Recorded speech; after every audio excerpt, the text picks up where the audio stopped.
What is the most important characteristic or behavior that an Ebenezer leader can exhibit? I want to share with you today a couple of examples of what I see as key or critical issues for leaders. Not only leaders in general, but specifically leaders within Ebenezer communities. Most directly, I think that what a key or an important aspect of leadership within our organization is building, developing, and creating a culture around an engaged workforce. So I would tell you today that there is probably not a single more important aspect of your work than indeed creating that sort of culture, that sort of environment. So how do you go about creating an engaged workforce and designing an engaged culture? It revolves around truly being connected, identified, and tied in with the employees within your workspace, within your group. Being sure that you understand what it is that makes them tick, what are the pieces that motivate them, what are the aspects of their work, their service that are challenges, that are rewarding, that get them up in the morning to come into work. Moving forward from that, having that establish that foundation of understanding and connection, it allows you to enhance the kinds of communication methods and the ways that you go about discussing different issues with staff, whether that is challenging communications or important need-to-know information or just simply sharing a good job kind of communication with employees. In today's world, we oftentimes find ourselves resorting to use of technology and electronic communications. And while that is helpful at times in terms of creating more efficient, time efficient, at any rate, communications with employees or individuals, it's not as effective in terms of the true outcome of the communication.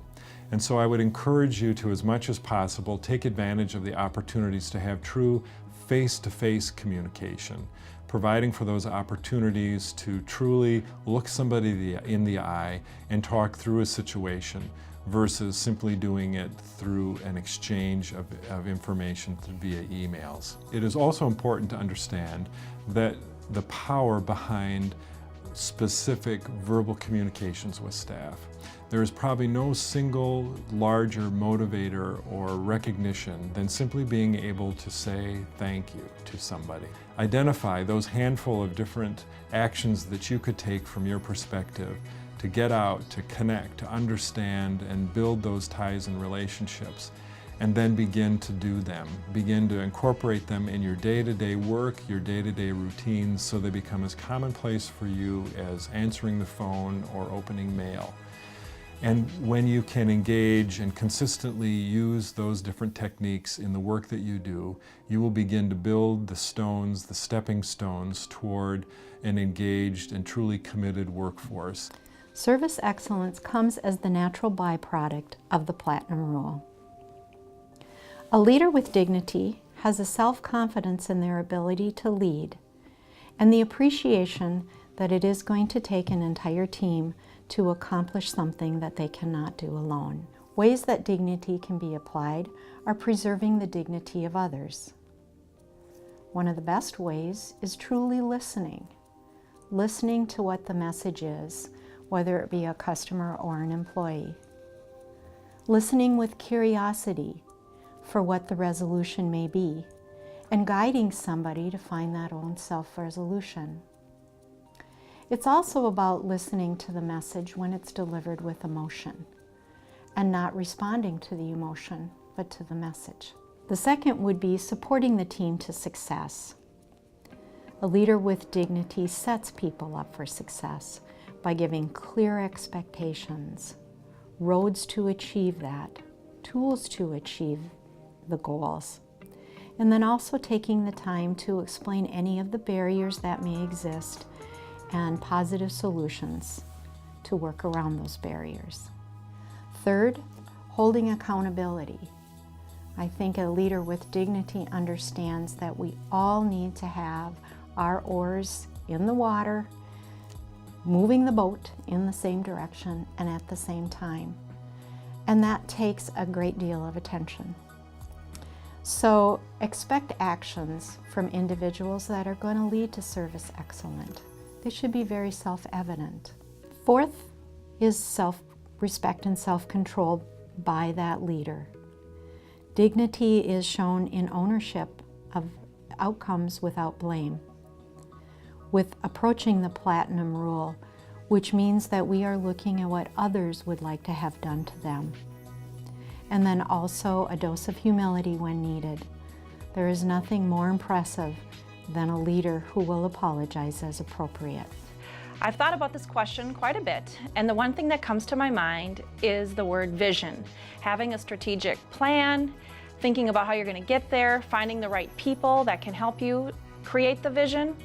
It takes more than just one person. It's just a leader that has certain strengths that they bring, but it's finding the other team members that also have strengths, pulling everybody together, setting the course, trying to figure out how to make it happen. And in Ebenezer, for us, it's putting our mission and our residents in the center and the core of what we do. If we all agree on that same common purpose, it makes a difference of how we set our vision. And so in the world of Ebenezer, putting the resident or the senior in the middle of what we're doing and making them the reason why we're doing it helps to set the team's goals together, identifying everybody's strengths, identifying the areas that the leader needs help with, so that the team comes together, and all those strengths together are what create the team to set the vision.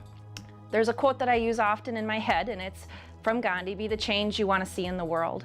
As a leader, it's our opportunity to make the change. We can set the course, we can set the vision, find the right people, identify their strengths, and come together as a team. And with that, I see it's the leader's responsibility to see what can be changed, what can be different, why do we want to do it for the residents, and how do we do it? Who are the right people there? And how do you bring the team together to make that difference and to set the change?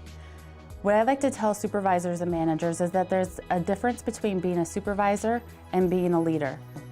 In doing that, I tell everybody that they should be looking at three main things or focuses that I myself look at. One, being very reflective.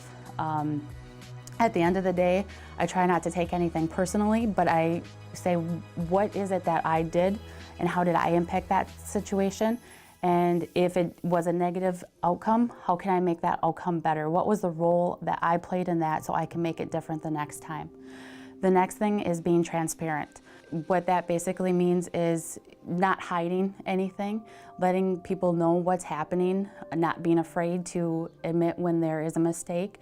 How do we fix that? It goes a lot farther than hiding things or making up excuses. Employees and residents can pick up when you're sugarcoating a situation or when you're exaggerating. So my philosophy is be honest, be direct, and tell them what's going on, not hide anything.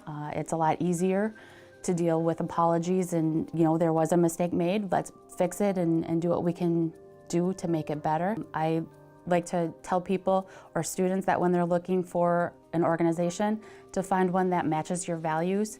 Ebenezer has the values of dignity, integrity, service, and compassion. I work for Ebenezer and it's a great place to work. It matches my values. It's dignity, integrity, service, and compassion. And I get to make my decisions based on those values. The last thing that I have is to be reflective. We all have a part in what goes on throughout the day. We make decisions and sometimes they don't turn out the best, but what I like to do is look at that situation and not take it personally. I look at it and say, what did I do to contribute to that outcome, and how can I do something differently to make the outcome better or influence it so that it's a better outcome. Thanks for your time and attention today, and I wish you the best of luck as you continue on in your leadership journey and you put some of the new skills that you've learned today to test and to work and continue onward as you emerge and evolve as a leader within Ebenezer.